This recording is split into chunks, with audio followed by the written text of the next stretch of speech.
Why do you exist? What is your purpose of life? What is your anchor? 10 years later, when I look at my article, of course it will be better today.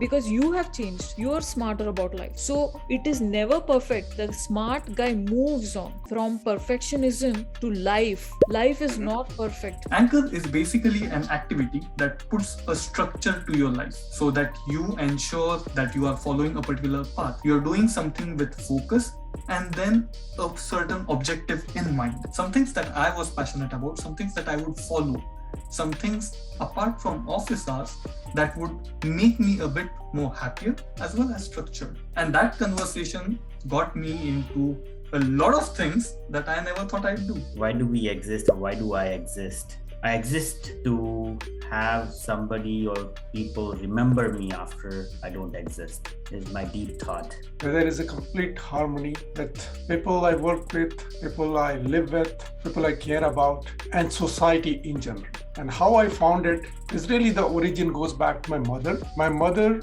instilled this value in me about harmony, where everybody should exist in peace, should be happy, there should be no acrimony, there should be no conflict, no stress. And all my life, I have really built that value or implemented that value wherever I could. How we actually mix everything and feel life is like an organic life and don't have to separate out. And I think that's a great lesson for me. And to move things around, to make progress in my life, I have to take that lessons to heart and keep improving on every aspect. Actually, I feel inferior in many aspects sometimes, and it actually fluctuates. Sometimes I feel on top of the world, sometimes I feel I'm at the bottom of the world.